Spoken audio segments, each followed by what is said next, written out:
کہہ لو، سرد بھی ہوتا ہے، مر بھی چکا ہوتا ہے، اس میں کوئی انگڑائی لینے کی صلاحیت نہیں ہوتی. تو لہٰذا وہ شدت پیدا ہو جاتی. وکیلوں میں کتنی شدت ہوتی. تم اسلامی وکیل ہو اور وہ دنیاوی وکیل ہیں، دونوں کا ایک جیسا مزاج ہے، نہ چپ رہنا ہے نہ برداشت کرنا. تو مجھے نہیں پتا کہ اس نظام کو کیسے بدلا جائے کہ ایمان بھی ترقی کرے اور جو ضروریات علم ہیں اس کا بھی پتہ چلے. تو بچوں، مسئلہ دینے والوں کا ہے. قانون فقہ، قانون فقہ، قانون قانون. زمین ہی سنگ لاخ ہو گئی تو وہ اگائے گی کیا؟ ڈھیلے ہوں اگر تار تو بیکار ہے مضراب. ہائے ہائے. ہیں ساز پہ موقوف نواہائے جگر سوز. اقبال پہ قربان جاؤں، ایسا شاعر میں نے نہیں دیکھا. ہیں ساز پہ موقوف نواہائے جگر سوز، یعنی سر اور تان جو ہے وہ تو ساز پہ موقوف ہے، تو ساز انہوں نے جگر کو بنا دینا. ڈھیلے ہوں اگر تار.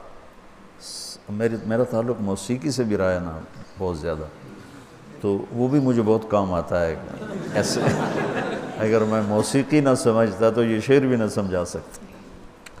تو جب ستار بجانا ہو، بینجو بجانا ہو، گٹار بجانا تو اس کو نا کستے ہیں، پہلے تاروں کو کستے ہیں، ایسے ان کو سخت کر دیتے ہیں کہ ان پر چوٹ پڑے تو ان کی ہائے نکلے. یہ وہ جو ساز سے نکلی ہے وہ دھن سب نے سنی ہے، جو تار پہ گزری ہے وہ کس دل کو پتہ ہے. کہ وہ تار پہ وہ گزر جاتی ہے، وہ تار کو پھر ایسے اس آگے وہ پیش لگے ہوتے ہیں، وہ سخت ہو، یوں کرو تو ٹن ہوتی ہے. تو آگے اقبال کہہ رہا ہے ڈھیلے ہوں اگر تار تو بیکار ہے مضراب.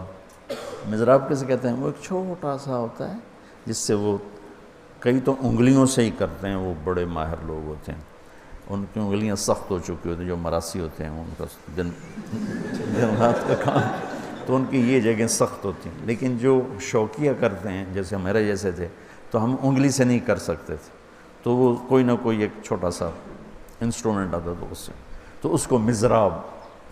ڈھیلے ہوں اگر تار تو بیکار ہے مضراب.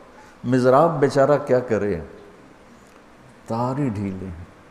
تو ہمارے جو طلبۃ العلم ہیں مولانا صاحب، میں قسم کھا کے کہتا ہوں پوری دنیا میں ایسے طلبہ کوئی نہیں کہ جو زندگی کا اتنا بڑا حصہ دے دیں، پوری دنیا میں کوئی. اور ایسے علماء بھی کوئی نہیں، علم کے لحاظ سے نہیں، قربانی کے لحاظ سے، جو اتنی تھوڑی تنخواہوں میں زندگی گزارتے لیکن دینے میں بڑی کوتاہی. صرف قانون، صرف قانون، صرف قانون. تو دلوں کی دنیا اجڑ جاتی. اس لیے میں کہتا ہوں جب تم اپنے وقتوں میں سیرت خود پڑھو. ہمارے ہاں تو قانونی طریقے پر پڑھایا جاتا ہے، قانونی سمجھایا جاتا ہے. قرآن پڑھو، سیرت پڑھو، سیر الصحابہ پڑھو، سلف صالحین کی سیرت پڑھو، کہ جس سے کوئی تھوڑا نرمی تو آئے. اللہ کے نبی رد عمل کو کس طرح عمل میں تبدیل فرما رہے ہیں اور منفی کو کس طرح مثبت میں تبدیل فرما رہے ہیں، اور غصے کو کس طرح ٹھنڈا کروا رہے ہیں، اور نیگیٹو کے مقابلے میں کس طرح پازیٹیو سوچ دے رہے ہیں. کیا عجب حدیث ہے.